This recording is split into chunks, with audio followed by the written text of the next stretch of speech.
Hello, everyone. Welcome back to the channel. It's your pal Noms here, and oh boy, I we got some news, guys. And granted, this news may be outdated. You may know about this, you may not. Though we can pretty much all assume at this point, given what we do know already. Anyway, this news came out in October 1st, 2019. So yeah, I'm a bit late with this. And boy, oh boy, do I wish I had this reference for the latest video I posted. It's over an hour long. If you hated Season 8 as much as I did, you best check it out. I guarantee you'll find something out you didn't already know. Anyway, so this came out in October. It's done by news.com.au, a home brand news outlet for Australians like myself. Thank you very much for bringing this to our attention. Now, we can finally get some closure on what George actually thought about the horrid Season 8. How rushed it was, how unfaithful it was, and yeah, because from all accounts that we've gotten from Benioff and Weiss, who the internet has now dubbed as Dumb and Dumber, and rightfully so, from their accounts, it's like, yeah, we did the ending, and yeah, that's what George wanted, and yeah, we're all cool. It's all hunky-dory, happy days. They're all saving face for the camera, and, by their account, it's all good. They did what everyone was fulfilled and whatnot. And yeah, we're just thinking to ourselves, was George really okay with this? I mean, he himself said he wanted 13 seasons when he was speaking to another. We know that much at least. But here in this article, George R. R. Martin himself, well, it says in the subtitle, so it says Game of Thrones author addresses finale backlash. George R. R. Martin has confirmed every fan theory that the finale was rushed, saying his final chapter could have happened in 5 seasons. So again, 8 plus 5 equals 13. I suppose this is like just a bit more in depth on what he meant by 13 seasons. Originally, we already knew that, but let's see what George has to say about the creative collaboration he actually had with Dumb and Dumber.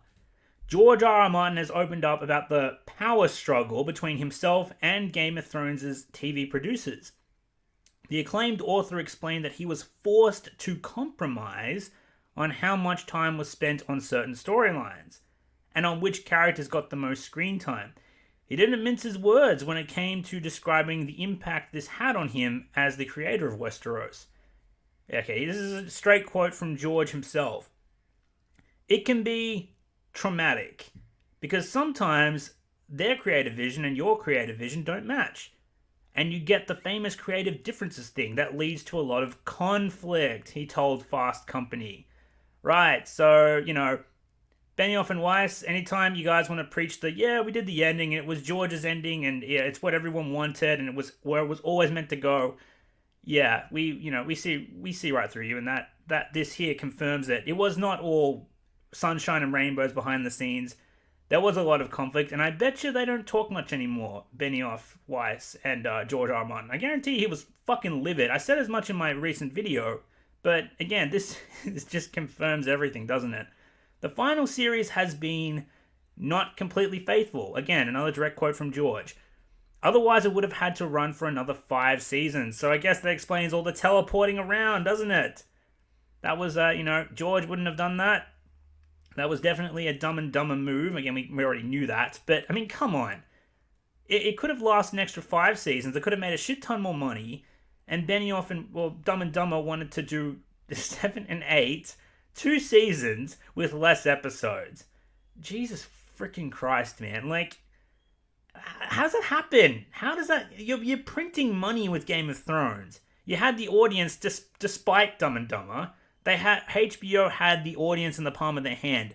Again, merch was flying off the shelves. People were... I gifted the entire season on Blu-ray... the entire series on Blu-ray to my parents. I'm telling friends to go watch it. It's amazing. It's incredible. I wouldn't mention how much I hated season 5, but I said season 6, it's pretty good. Just watch it. Stick with it. It'll go somewhere. You guys will love it. You'll thank me. And now those people hate me, and it's, yeah, well, that's that. Anyway, so, again, how does that happen? Again, it wasn't a HBO decision. Financially, they were willing to fund this to the ends of the earth. They were willing to throw a blank check at it, and it was Benioff and Weiss that wanted to wrap it up. Again, they had much more on the table. Now they got like a multi-million-dollar Netflix deal. They also had Star Wars, but then apparently, like, the day after they confessed about what utter fucking retards they are at the Austin Film Festival.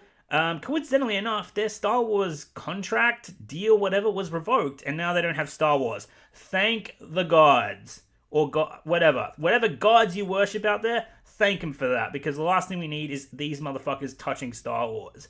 I mean, Star Wars is already in the shitter, but it can always get worse, can't it? Anyway, let's continue on with what George is saying.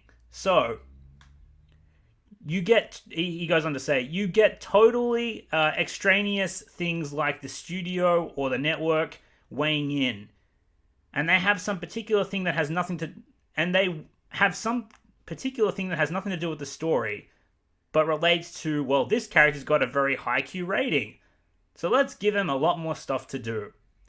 I think that was, I'm not sure what he means by high Q rating, high IQ rating. I don't know, high Q rating. Maybe that just means the audience likes him. Like, apparently Bronn had way more like screen time than he was. Again, I haven't read all the books. I'm currently reading book 1, loving it. It's an ongoing process, but Bronn, people were telling me, had way more fucking screen time than he was ever meant to. So, he could have been one of them. I'm probably forgetting another. You guys can fill in the blanks in the comment section. But, yeah. So they wanted to shift the story around, focus on characters that the audience had a positive resonance with. And, fuck the story. Fuck the books. Fuck loyalty. And, again, in addition to that, we had the rushed as hell finale, which he himself says it was rushed. Anyway, Martin's comments will no doubt resonate with fans, given the decidedly mixed response to the final season of the show that aired in April and May of last year, which many branded as rushed and oversimplified, specifically when it came to the character of Daenerys Targaryen. Oh yes. Rushed and oversimplified I would label on the entirety of the story. With Daenerys Targaryen, it's just fucking, I don't know, man. I don't know what acid they were on, but it was completely fucking retarded what they did to her. Anyway, in fact, it was the lowest approval ratings in the show's history, with the Rotten Tomatoes score rating of 50%, which they were fucking lucky to get, if you ask me. It should have gotten like 10 or 20% at the very most. They were lucky to get 50%. Anyway, compared to the 90% for all other earlier seasons, save for season 5, which had like, I'm pretty sure Sansa and Ramsay's wedding was the lowest rated episode until season 8. But, you guys can correct me if I'm wrong on that. And then this guy goes on to essentially suck HBO's ballsack. That still didn't stop the fantasy epic from taking in the wins at this year's Emmy Awards. The show, which is streaming its 8 seasons on Foxtel right now, which is the streaming service I used to watch it, by the way, raked in a whopping 32 nominations, bagging the all-important win for Outstanding Drama Series, which I imagine would have cost HBO a lot, or probably Benioff's rich as fuck father a shit ton of money. Elsewhere, Peter Dinklage won Outstanding Supporting Actor in a Drama Series for his portrayal of Tyrion Lannister. What's more, while Game of Thrones may be over, there are plenty of spin-offs in the works for fans. Blood Moon, starring Naomi Watts, has already wrapped up filming on its pilot episode. Meanwhile, Martin confirmed the untitled Targaryen prequel will feature dragons amid mass speculation. The blog post came as fans began combing through his leaked original pitch for Game of Thrones, which featured deleted scenes. Okay. So that's pretty much the end of the article right there. But, like, in regards to the prequels, the Game of Thrones prequels, I'm pretty sure Blood Moon was cancelled. This could have came out before that news was broken about the Game of Thrones prequel not happening. At least I read that the Naomi Watts one was at least on hold for the time being. Maybe they pulled a Dumb and Dumber, because Dumb and Dumber fucked the pilot episode, cost HBO millions of fucking dollars, never should have been given a second chance. HBO gave it to them. They themselves called it foolish faith, and look at how they fucking nosedived the series at the very end, because they just, well, one, they're dumb as fuck, and two, they just didn't give a shit. So I guarantee you HBO do not want to make the same mistake again. They're like, okay, you guys fucked this pilot episode, alright, we'll keep the source material. We want to make money from this, especially after all the money we lost on Game of Thrones. This is probably still going to happen at some point, but we're bringing in new people to fucking helm it. Or we're going to redo, yeah, essentially. Or maybe they just scrapped it and they're going to use it, go with a different prequel series. Who knows? But there you have it, boys and girls. From George R. R. Martin himself, he spoke that they had huge conflict behind the scenes. They essentially did in 2 seasons, 2 dumbed down seasons, what should have taken 5 full seasons to do. He made no comment on spoilers. He made no comment on the final king of Westeros being Bran. Dumb and Dumber themselves said that was the ending he told them was the broad stroke was going to be. Bran on the throne, apparently. Even though they've gone on to contradict themselves, saying that George doesn't have an ending yet. And now we know. So it ain't all hunky-dory. It wasn't just George was all smiles, and he was all smiles in front of the camera, but we all knew he fucking loathed what they did to season 8 of Game of Thrones. And I guarantee you he didn't trust him with the true ending. Guarantee you. I'm reading the books right now, and the only reason I'm reading the book, I'm actually loving them more than I thought I would. I'm having a great time reading them, but I also guarantee you that's not the true ending. What George gave him. And I don't think George is an idiot. I think HBO is stupid, or I think they're starting to wise up a little bit. But George isn't an idiot. He wouldn't have given them the true ending. And certainly if he's writing, I think he's a Panzer. Can someone correct me if I'm wrong again? But as far as I know, just in general, Panzers, the way they write, they don't really have an ending. They write. They don't plan it out. They just sort of write and revise and continue to write and just see where the story takes them. So and again, Dumb and Dumber said this in I think it was a Japan interview that George doesn't have an ending. He writes and he's a Panzer. That's what they do anyway. So there you go. For anyone who's still saying that no, this is what George intended. This is where it was going all along. Bullshit. George wanted more. HBO wanted more. Dumb and Dumber didn't give a fuck, and we all got fucked because of that. So yeah, Anyway, thanks for watching this video. Hope this was